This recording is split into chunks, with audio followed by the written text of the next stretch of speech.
પાલનપુરના જગાણા પાસે બે ગોડાઉનમાં ચડી બનિયાન પહેરી તસ્કરો ચોરી કરવા ઘૂસ્યા।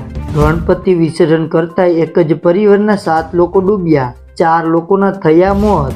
જૂનાગઢમાં ગેસ લીકેજની દુર્ઘટનામાં પિતા પુત્ર બાદ મહિલાએ દમ તોડ્યો, તહેવાર માતમમાં ફેરવાયો। ગણપતિ વિસર્જન દરમિયાન એક જ પરિવારના 4 લોકો સરસ્વતી નદીમાં ડૂબ્યા। લિવ ઇન રિલેશનશીપમાં રહેતા પ્રેમીએ હત્યા કરી મૃતદેહને યુવતીના ઘરની બહાર મૂક્યો। પાટણમાં હૈયાફાળ રુદન વચ્ચે એક જ પરિવારના 4 સભ્યોની અંતિમ યાત્રા નીકળી। રાજકોટમાં સ્કૂટર લેવાની જીદે સડેલા ધોરણ 12ના વિદ્યાર્થીનો આપઘાત। સુરતમાં સંબંધોને ચરમચાર કરતો કિસ્સો। ધોરણ 12માં ભણતી તરુણી સાથે મિત્રના પિતાએ આચર્યું અવારનવાર દુષ્કર્મ। ટંકારાના વાઘગઢ ગામે ટ્રેક્ટર સાથે રાત્રે કૂવામાં પડી ગયેલા વૃદ્ધનું મોત થયું। સુરત બાદ હવે કચ્છમાં શાંતિ ડહોળવાનો પ્રયાસ, 7ની ધરપકડ, પોલીસે આરોપીઓની ચાલ બગાડી। સુરેન્દ્રનગરમાં વિધવા મહિલાને 7 વર્ષનું બાળક પરંત અપાવી સાસુ સાથે સુખદ સમાધાન કરાવતી મહિલા હેલ્પલાઇન ટીમ।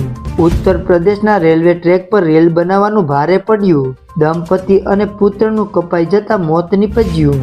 રાજકોટના જસદણમાં ફાંકી ખાવા બાબતે પિતાએ ઠપકો આપતા એન્જિનિયરિંગના વિદ્યાર્થીએ ફાંસો ખાઈને ઘરમાં જ કર્યો આપઘાત। સુરતની પરિણીતાના આપઘાતના કેસમાં પતિ અને સસરાની થઈ ધરપકડ। આણંદમાં માત્ર 200 રૂપિયા માટે મિત્રએ જ મિત્રની કરી હત્યા।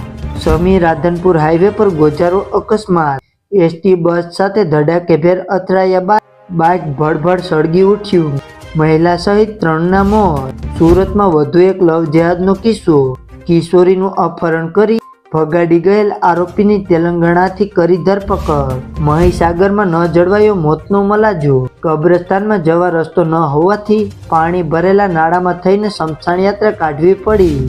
બનાસકાંઠામાં કલેક્ટરના હસ્તે અંબાજીમાં ભાદરવી પૂનમનો મહામેળાનો શુભારંભ કરાયો। અમદાવાદમાં છૂટાછેડાના કાગળ લેવા માટે બોલાવીને પત્નીને સરીના ઘા માર્યા। તો મિત્રો, આવા જ બીજા વિડીયો જોવા માટે અત્યારે જ અમારા વિડીયોને લાઈક કરી અને ચેનલને સબસ્ક્રાઈબ કરી દેજો।